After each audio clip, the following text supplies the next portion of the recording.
Hi, this is Shannon from No Shelf Control. Thanks for joining me on the channel again tonight. Tonight we will be looking at match 3 in round 2 of the Tournament of Books, and we have 2 great books going head to head, so I can't wait to see who is going to pull this out. Let's talk a little bit about the judge for this round. So our judge for this round is Ahsan Butt. He was born in Toronto. He's of Pakistani descent and currently lives in Evanston, Illinois. He uses he, him pronouns and is a writer whose short fiction and essays have appeared in West Branch, Split Lip Magazine, the Massachusetts Review, the Normal School, the Rumpus, and elsewhere.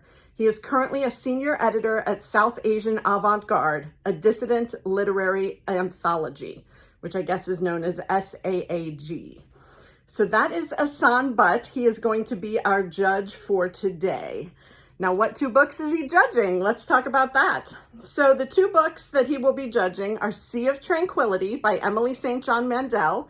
You will remember that Sea of Tranquility made it through the first round to get here. So the other book that he will be judging today is The Violin Conspiracy by Brendan Slocum. So let's get into talking about those 2 books. Let's talk about Sea of Tranquility first. So the Sea of Tranquility by Emily St. John Mandel. She also wrote The Glass Hotel and Station 11, which you probably have heard of. It was published May 5th, 2022 by Knopf, and the total number of pages is 272. So let's read the synopsis for The Sea of Tranquility.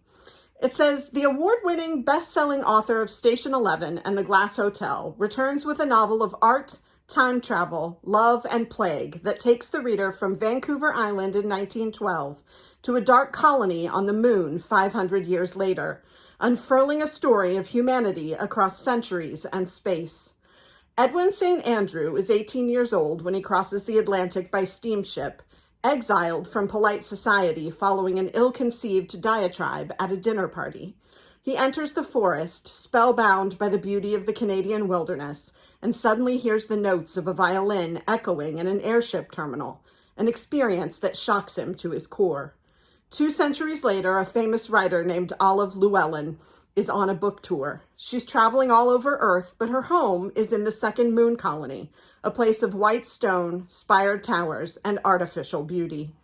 Within the text of Olive's best-selling pandemic novel lies a strange passage. A man plays his violin for change in the echoing corridor of an airship terminal as the trees of a forest rise around him. When Gaspard Jock Roberts, a detective in the black-skied night city, is hired to investigate an anomaly in the North American wilderness, he uncovers a series of lives upended. The exiled son of an earl driven to madness, a writer trapped far from home as a pandemic ravages Earth, and a childhood friend from the night city who, like Gaspard himself, has glimpsed the chance to do something extraordinary that will disrupt the timeline of the universe. A virtuoso performance that is as human and tender as it is intellectually playful, Sea of Tranquility is a novel of time travel and metaphysics that precisely captures the reality of our current moment. So, I do not think of books by Emily St. John Mandel as playful. Intellectually playful, maybe. But the word playful threw me off there a little bit.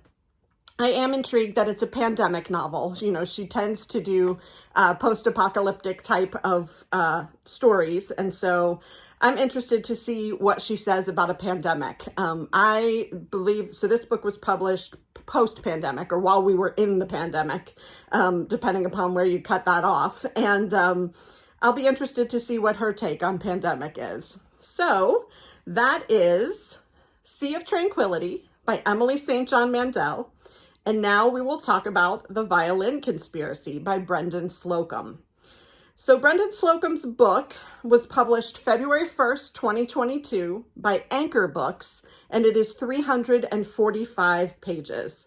This is the one with the cover that I just love, the inside curve of the violin and the brown face peeking out from inside. I just think it's a gorgeous cover, and it definitely drew my attention. So here's the synopsis for that one. A mystery about a Black classical musician whose family heirloom violin is stolen on the eve of the most prestigious classical music competition in the world. Ray McMillan loves playing the violin more than anything, and nothing will stop him from pursuing his dream of becoming a professional musician. Not his mother, who thinks he should get a real job. Not the fact that he can't afford a high-caliber violin. Not the racism inherent in the classical music world. And when he makes the startling discovery that his great-grandfather's fiddle is actually a priceless Stradivarius, his star begins to rise. Then, with the International Tchaikovsky Competition, the Olympics of classical music, fast approaching, his prized family heirloom is stolen. Ray is determined to get it back. But now his family, and the descendants of the man who once enslaved Ray's great-grandfather, are each claiming that the violin belongs to them. With the odds stacked against him and the pressure mounting, will Ray ever see his beloved violin again? So I can see how something like this would happen. You know, if something really expensive and valuable was discovered, and it was owned by someone who was owned by people when that was a thing, I can only imagine that there would be a tussle about who owns it and who has rights to it. But I would hope that we would see fit to do the right thing in that situation. I will be interested to see what happens in the Violin Conspiracy. This is one that has really intrigued me. It is definitely my favorite pick for the Tournament of Books. And so while maybe I'm supposed to be being unbiased, this is definitely the one that I have picked for the winner. So we will see what happens. So let's talk about the intro to Ahsan Butt's judging. The first things he has to say are, the protagonist in Teju Cole's Open City, not one of the competing books, but bear with me, experiences a moment that recalls a memory so strongly that his world seems to double. Remembering becomes like staring into a reflection without knowing where the reflected world begins. And here's a quote from that book. And this double of mine had, at that precise moment, begun to tussle with the same problem as its equally confused original. To be alive, it seemed to me, as I stood there in all kinds of sorrow, was to be both original and reflection, and to be dead was to be split off, to be reflection alone. I think this sensation of doubling is what the best literature does. A dead text is, at its best, merely a reflection to be looked at, whereas a text that's alive conjures the reader as its reflection, makes you tussle as it does with its concerns, and reminds you, in its most disorienting moments, viscerally, that you're alive. So that's a great introduction. I'm curious to see which book he feels pulls that off more than the other one, and will win his judgment in this round. But the idea of a book making you feel alive, and the idea of this doubling reflection is really interesting to me. So I will be curious to see what Ahsan Butt says about both books. Let's talk about his judgment of The Sea of Tranquility. So here's what he says. Sea of Tranquility is a very COVID book by the author that wrote the COVID book years before COVID, Station 11. Its best parts follow a writer touring for a novel about a pandemic as reports of a pandemic begin to break. Throughout, Sea touches on the question of how to live when one has become estranged, rather by distance or loss, and time itself has become weird.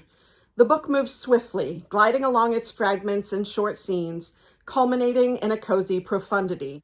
I read it over 2 evenings just after New Year's as the scene at my window softly whitened. Sea is structured around a glitch in time and space, with sections spanning from 1912 to 2401. It begins with a reluctant young colonizer in light exile to Canada who walks under a maple tree and is transported for a flash into a blank space that feels vast and interior, like a train station where he hears notes from a violin and a whoosh he can't fathom. A moment later, he's back, and after a quick vomit, stumbles to a cathedral where an incongruous priest asks pointed questions about the flash, before this priest, who's not actually the priest, sees the real one coming and flees. This propels us into the mystery, which proceeds at a clip and is well woven across different timelines.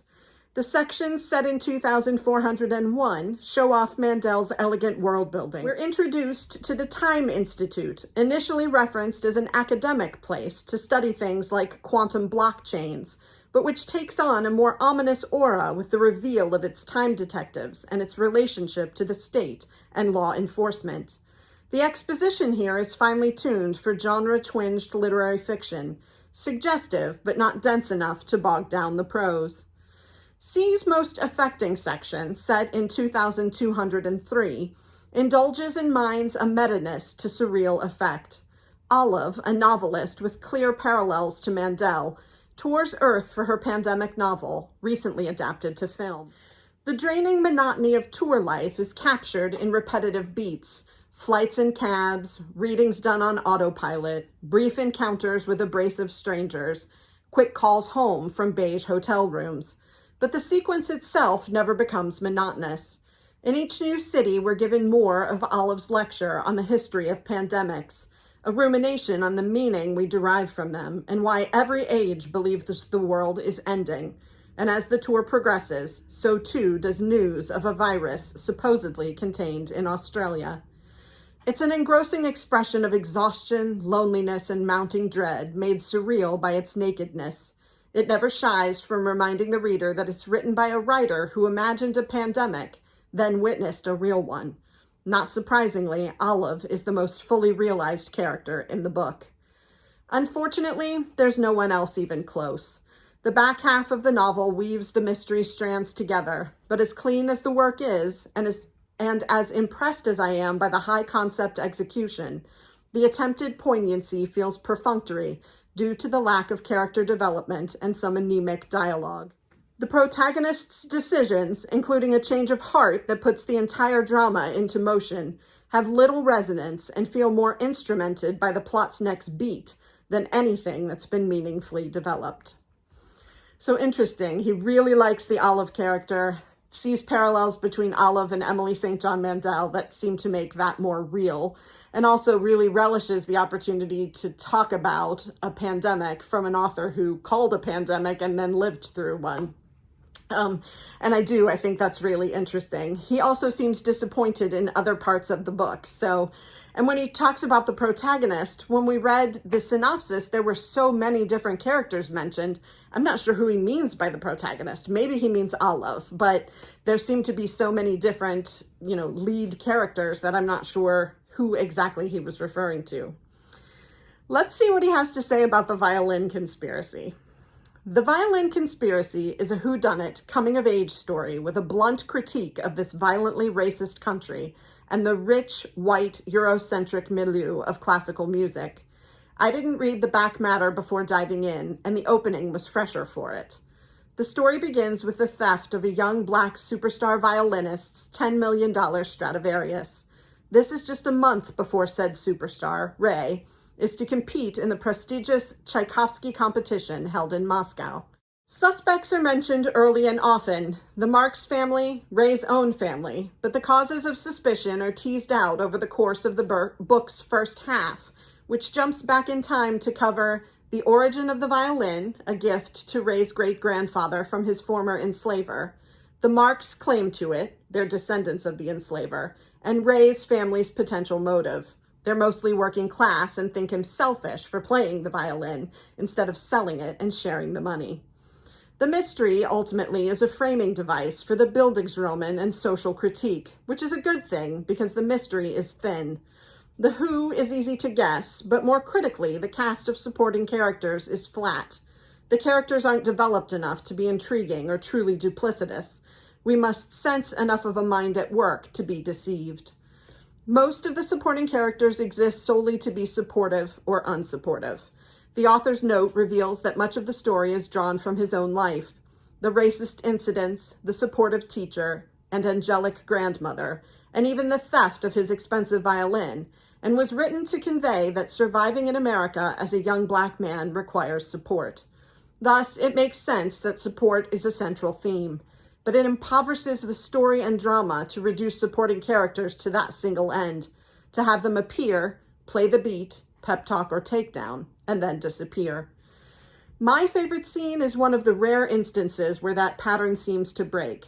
Ray's mother attends his first concert performance with his Stradivarius and afterwards appears backstage. Up to this point, she's been entirely hostile to Ray's musical aspirations and is presented as callous and self or money-centered.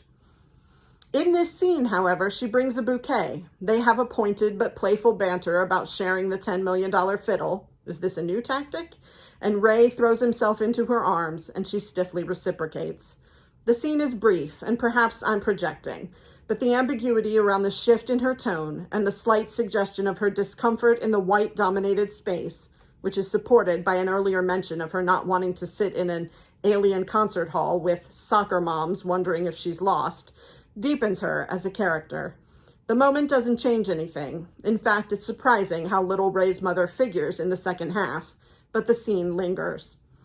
The concert performance scenes largely work. It's hard not to cheer Ray on as he puts racist concert masters in their place by switching tempos on them. Charity work's a bitch, huh? How's that for a PR stunt? And the Moscow scenes generate a flash of complex feeling. Ray arrives at the Tchaikovsky building in awe, but notices its real-life grubbiness. He meets others his age and recognizes them as his tribe, those who live classical music and truly understand the loss of a Stradivarius. But he also knows they'll always treat him differently because of his blackness. It's a dream bittersweetly realized. But this acute and affecting ambivalence is soon jettisoned for something more pat. This is in line with the novel's preference for clarity, which often results in emotional beats that are telegraphed, and prose leaning toward cliché, with a tendency to over-explain what was obvious to witness. Unless a writer can push deeper with lyricism, exposition robs us of our experience of the text, which is, I believe, what moves or unsettles us. So, I'm disappointed that he's disappointed. Violin Conspiracy was definitely my pick for the winner, and it doesn't sound like it has really taken him in. So, basically, he's talking about the fact that there's more telling than showing, that, he would appreciate it if the author let us absorb the story and take what we will from it rather than explaining everything, but feels like there's a little too much explanation. Also felt like the supporting characters weren't well developed, that really we have Ray and that's all we have. I'm still very interested in the institutional racism and how racism plays out in the musical world. I still think that I will read this book. I'm interested enough that even though the mystery is maybe not as much of a mystery as it could be, I still would like to read it for information and for, at the very least, getting to know Ray's story. So we will see, but it doesn't sound like Ahsan Butt was terribly impressed with the Violin Conspiracy. Okay, let's look at his judgment. He says, for a reader hoping to tussle alongside the text, there's nothing more deflating than being over-explained to. C's faults swing somewhat in the other direction, in that there's sometimes not enough on the page. For a book espousing that, even in the face of death and existential loneliness, tranquility is possible by slowing down, by being still. It has no patience for long scenes and sacrifices character building for plot and pace. But at its most meta, C puts something in play that begins to grapple with the arresting shock of the last few years. The sequence is short and has too many answers, but the glimpse is real enough, a reason to read. So he has chosen Sea of Tranquility to go forward in the next round. I am completely bracket busted at this point. I had my money on Tomorrow and Tomorrow and Tomorrow, just because I thought that the press was going to push it forward. And I had my money on the Violin Conspiracy because what the previous judge said and the synopses really spoke to me. So it is Sea of Tranquility. Now, what he said about the fact that it reflects some of what we saw in the pandemic over the past few years is very intriguing to me. And I didn't get that from the synopsis or necessarily from what the previous judge said. So there's enough here from Ahsan Butt that I do want to read Sea of Tranquility. I did really love Emily St. John Mandel's previous works, even though I'm not a huge sci-fi fantasy type of person. So I'm willing to give this one a try, and I think I will absolutely do that. So we have Sea of Tranquility moving forward. Tomorrow will be the fourth and final match of round 2. And then Monday, I will be back with the first of round 3, where we will be down to just 4 books to see who is going to move ahead in the tournament and who will ultimately be the winner.